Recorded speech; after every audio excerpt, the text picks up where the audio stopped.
when God wants to raise a prophet, he makes sure you don't get attached to a person, to a place, to a thing, to a situation. That's why there are seasons in my life when I start getting very emotionally attached to a man because of what the man is in my life and because of what the man does for me. I know it's just a matter of time. God will take the person away. Tonight I want to talk to some men of God. You know who God is about to take from your life by how you treat the person as God in your life. You know the next person God is about to take from your church by how you treat the person as God in your life. You know, the jealousy of God will take away everything that tries to substitute the role only God must play in your life. So if the brook becomes God in your life, he will dry it, even though he instructed you to go to the brook. If the widow becomes like God, he will take away the widow to prove to you that he has a lot of mechanism to stabilize your life and stabilize your ministry. I understand the role of honor and appreciation, but don't create an impression that a man is God in your life. God will take the person away. This is the reason why a lot of men of God have lost certain great people in their ministries. You think they have offended you, but no, you caused it.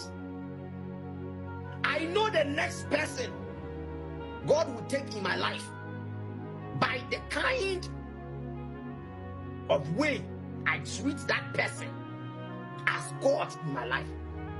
That is how God raises a prophet. That is how God raises a man of God. Yes, I love you, I appreciate you, but you cannot substitute what only God must be in my life. There are two things that God does.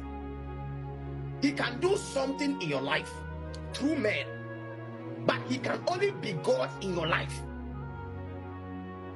So there are a lot of people who have been called as prophets, as pastors, as apostles in these last days, who have always been praying for this young guy. They met one guy who was in a university. They prayed for him, they prophesied in his life, and they said the guy will become an MP. And the guy has become an MP. The guy is in their church. The guy is supporting the ministry. Now, pastors' prayer life has come down, because when you get things in your church, you have faith in God. Your faith level was high, but now a man has come to substitute the kind of faith you had in God. So now there are certain prayers you don't pray again, and it's affecting your prayer life.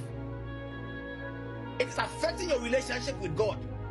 So eventually, that MP you prayed for, eventually that politician you prayed for, eventually that doctor you prayed for, God begins to look for a way to take him out of your ministry. And because you love him and he also loves you, now God must find a way. There are many things you call bitterness against a man. There are many things you call offense against somebody, but it is God behind the scene. There are many people God has used for a divine assignment that you call them enemies, but they are God's methodology. They are God's method. If that man didn't leave your church, your prayer would have been affected. If that man didn't leave your life, your faith in God would have come down. So when God wants to raise a son, when God wants to build a prophet, when God wants to build an apostle, when God wants to build your faith in him, he creates a system so that you don't get so attached